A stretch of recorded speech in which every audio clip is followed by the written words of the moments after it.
that is peaceful. And by the way, if they've been here all this time and they haven't blown us up yet, they haven't destroyed us, obviously they're not going to. Maybe I'm simplifying the argument a little bit. I hope I'm not too much. I just don't find that quite compelling. It's like the argument saying that the more advanced your technology is, the more peaceful you're going to be. If we went back 1,000 years to medieval Europe, and we met with these people, and let's say we showed them our iPods, my new phone. I got this I can't understand my phone yet, or our notebook computers and these things, and we showed them to some medieval monk. He might say, "Wow, you guys have really figured out all your problems, haven't you? I'll bet you got all your social, political, economic problems solved." I mean, that's the logic. And we'd look at each other and maybe not say anything. Clearly, technology is not going to solve social problems. And evidence and possession of advanced technology is not proof that you've solved your problems. Sorry. And it's also grossly premature to assume that they, if they're communicating with us, that they're truthful anyway. Would we be truthful with a medieval village? We could not possibly be truthful with them, even if we had their best interests in mind. There is no way we could. How could we tell them that the earth goes around the sun? That alone. How many times are you going to rock their world? Tell them about cells and microbes, germs, interstellar, the realities of the cosmos, science. There's only so much, okay? And if you start, you would make their head explode. People can only take so much. So if there are these other beings that are here, we have to really ask ourselves, how much are they telling us? And that's a best case scenario if they've got our interests in mind, okay? And if they don't have our interests in mind, then we really have to be alert. So, the other thing about Hawking, I just wanted to say, my main point of disagreement with him isn't that we should be cautious. I mean, maybe he's a little more fearful than I would be, but I don't know if he's a lot more fearful than I would be. But I would say that the real mistake is simply that he's not acknowledging that they're here. I mean, that's my biggest problem. Read a couple of books, Dr. Hawking. It's not that difficult. The information is there. Maybe he already knows, as has been argued. And maybe. I don't really know, and I don't want to speculate on that at this point. There are all kinds of possibilities, but certainly it is also true that famous scientists even can be hidebound in certain ways. No one's perfect. I understand that Marilyn Monroe couldn't cook. Okay, well, that's, right? So no one's perfect. Everyone's got their limits. And maybe Stephen Hawking has his too. We have to keep that in mind. Now, why would they be interested in us? Here's one good reason. This is us about 10,000 years ago, with sickles, the beginnings of agriculture. Okay? It's not that long ago. And in fact, our society looked like this for a long, long, long time.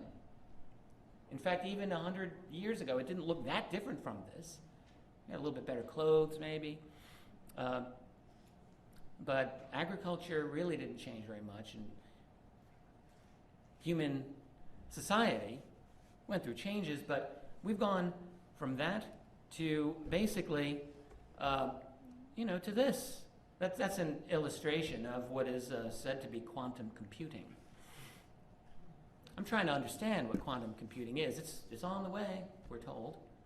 It deals with multiple dimensions and simultaneous computing across dimensions.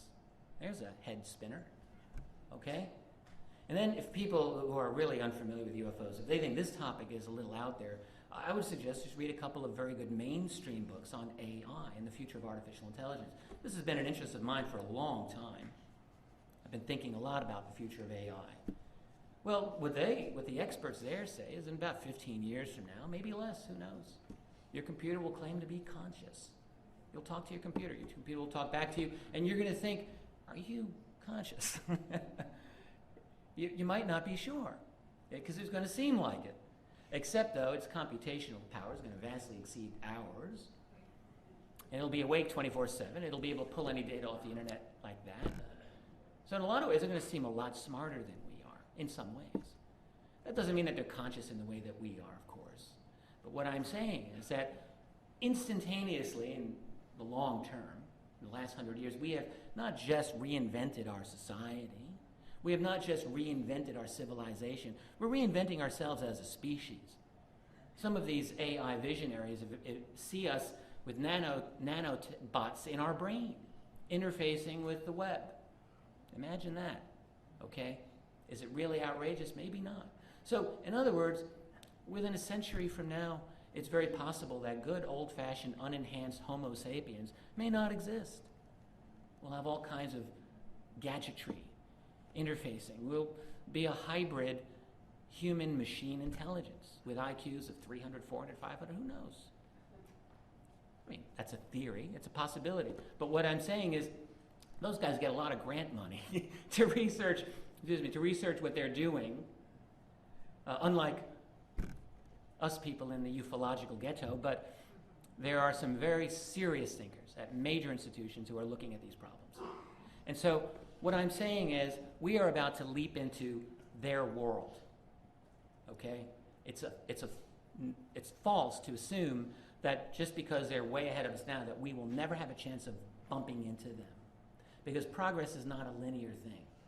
It's exponential. And so I think it's very likely that we're about to do a major leap into a new, completely new consciousness level of reality, whatever you want to see it as. And we're going to be in their world. As I've sometimes said and written, I think we've been in their world all along, but now we're going to wake up. And I think they see this. So that's one reason they're very interested in us, because they're going to have to deal with us in a much more substantial way than has been hitherto the case. So what is going on? Well, I think what's going on is the fundamental question of exopolitics. What is going on? Are they even extraterrestrial? That's a fair question. I started this field years ago assuming, like everyone else, they're probably people, beings from another planet. I'm not so sure. I'll admit that to you. I don't know where they're from. Do they just live here?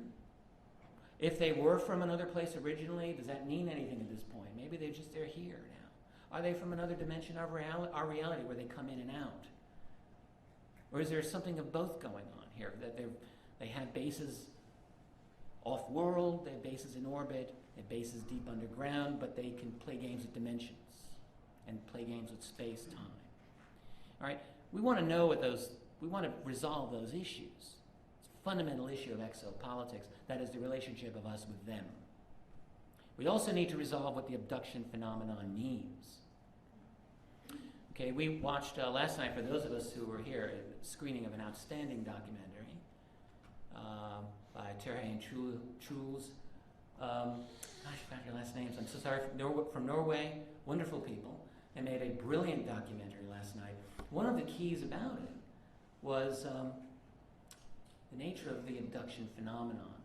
And what came through very clear to me, and I'm sure to many of you who watched it, was that you've got two fundamentally opposed perspectives of our relationship with them. You have those abduction researchers who look at this phenomenon as one in which they're doing things to us without our permission, and that there's a problem, there's a confrontation element, and they seem to be creating a hybrid human alien species with what goal in mind? Are they going to take over the world? Maybe.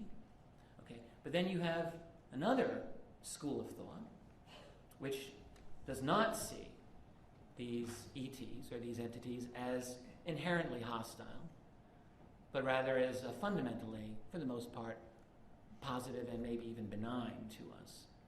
And so, excuse me, it seems to me that the abduction phenomenon is a core issue that we have to understand and really trying to figure out what they are.